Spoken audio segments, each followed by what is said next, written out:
ओम श्री साम शिवाय नमः। ओम श्री गणेशाय नमः। श्री शिव महापुराण में रुद्र संहिता सती खंड का 43वां अध्याय प्रारंभ करते हैं।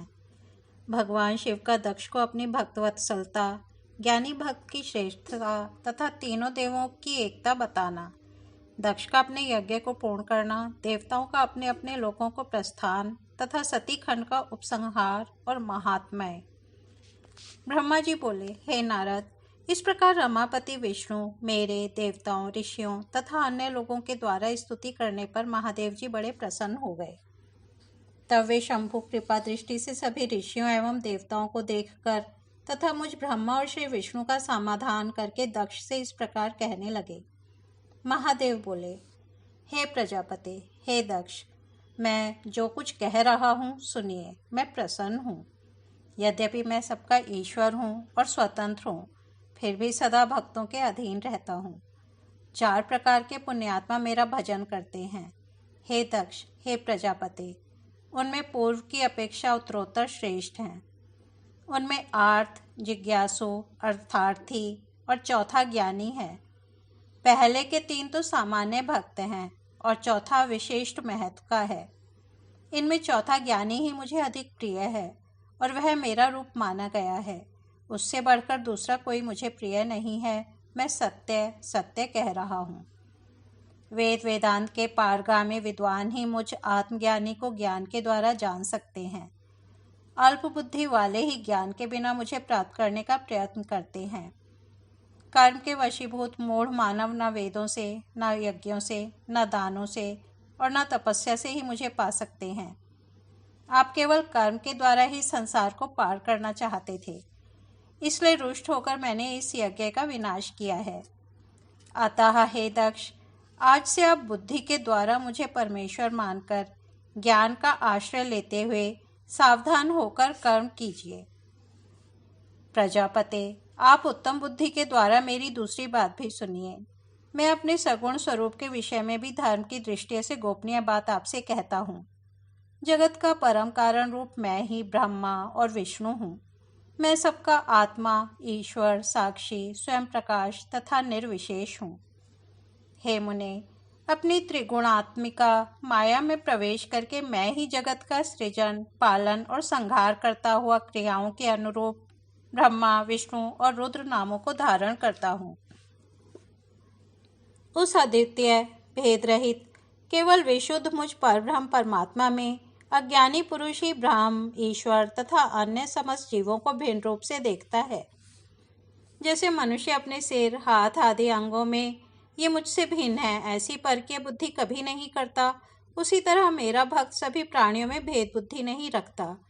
हे दक्ष, सभी भूतों के आत्मा स्वरूप तथा एक ही भाव वाले ब्रह्मा, विष्णु और मुझ शिव, इन तीनों देवताओं में जो भेद नहीं देखता वही शांति प्राप्त करता है। जो नराधम तीनों देवताओं में भेद बुद्धि रखता है, तब निश्चय ही जब तक चंद्रमा और तारे रहते हैं तब तक नरक में निवास करता है।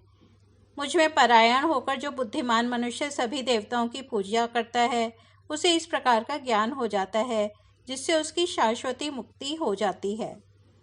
विधाता की भक्ति के बिना विष्णु की भक्ति नहीं हो सकती और विष्णु की भक्ति के बिना मेरी भक्ति कभी नहीं हो सकती है। ऐसा कहकर कृपालु सबके स्वामी परमेश्वर शिव सबको सुनाते हुए फिर यह वचन बोले, यदि कोई विष्णु भक्त मेरी निंदा करेगा और मेरा भक्त विष्णु की निंदा करेगा, तो आपको दिए हुए समस्त शाप उन्हीं दोनों को प्राप्त होंगे और निश्चय ही उन्हें तत्वज्ञान की प्राप्ति नहीं हो सकती। ब्रह्मा जी बोले, हे मुने, भगवान महेश्वर के इस सुख वचन को सुनकर वहां उपस्थित सभी देवता, मुनि आदि अत्यंत हर्षित हुए।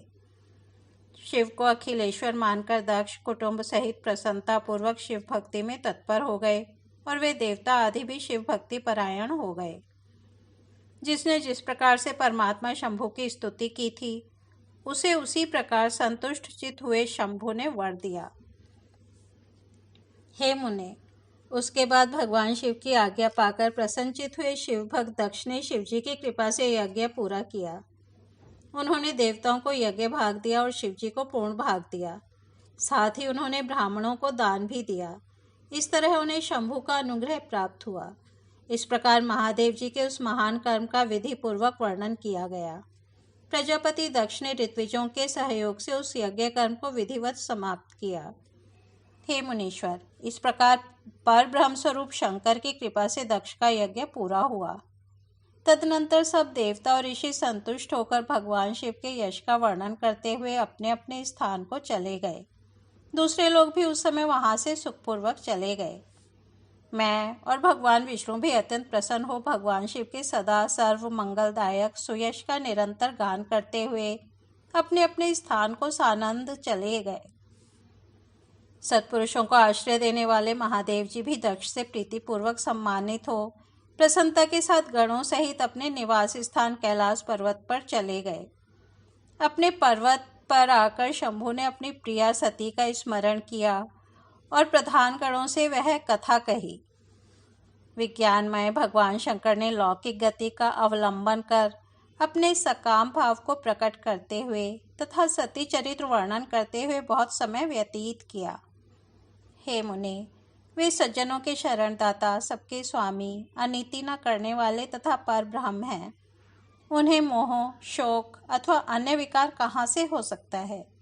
जब मैं और विष्णु भी उनके भेद को कभी नहीं जान पाए, तो अन्य देवता, मुनि, मनुष्य आदि तथा योगीजन की बात ही क्या है। भगवान शंकर की महिमा अनंत है, जिसे बड़े बड़े विद्वान भी जानने में असमर्थ हैं, किंतु भक्त लोग उनकी कृपा से बिना श्रम के ही उत्तम भक्ति के द्वारा उसे जान लेते हैं। परमात्मा शिव में एक भी विकार नहीं है, किंतु लोकपरायण वे सगुण रूप धारण कर अपना चरित्र लोगों को दिखाते हैं। हे मुनि, जिसे पढ़कर और सुनकर सभी लोगों में बुद्धिमान वह व्यक्ति इस श्लोक में उत्तम सुख एवं अंत में दिव्य सद्गति प्राप्त कर लेता है। इस प्रकार दक्ष कन्या सती यज्ञ में अपने शरीर को त्याग कर फिर हिमालय की पत्नी मैना के गर्भ से उत्पन्न हुई। यह बात प्रसिद्ध ही है। तत्पश्चात वहां तपस्या करके गौरी शिवा ने भगवान शिव का पति रूप में वरण किया। वे उनकी वाम अर्धांगिनी होकर अद्भुत लीलाएं करने लगीं। हे नारद, इस प्रकार मैंने आपसे सती के परम अद्भुत चरित्र का वर्णन किया, जो भोग मोक्ष को देने वाला, दिव्य तथा संपूर्ण कामनाओं को पूर्ण करने वाला है। यह आख्यान कालुष्य रहित, पवित्र, दूसरों को पवित्र करने वाला, स्वर्ग की प्राप्ति कराने वाला और पुत्र पौत्र रूप फल प्रदान करने वाला है। हे तात, जो भक्तिमान पुरुष भक्ति भाव से इसे सुनता है और अन्य मनुष्यों को सुनाता है, वह इस लोक में संपूर्ण कर्मों का फल पाकर परलोक में परम गति प्राप्त करता है। जो इस शुभ आख्यान को पढ़ता है अथवा पढ़ाता है, वह भी समस्त सुखों का उपभोग करके अंत में मोक्ष प्राप्त करता है। इस प्रकार श्री शिव महापुराण के अंतर्गत द्वितीय रुद्र संहिता के द्वितीय सती खंड में दक्ष यज्ञ के अनुसंधान का वर्णन नामक 43वां अध्याय पूर्ण हुआ। इसके साथ ही रुद्र संहिता में सती खंड नाम का अध्याय समाप्त होता है। कल हम रुद्र संहिता का पार्वती खंड प्रारंभ करेंगे। तब तक यहीं विराम देते हैं। ओम नमः शिवाय।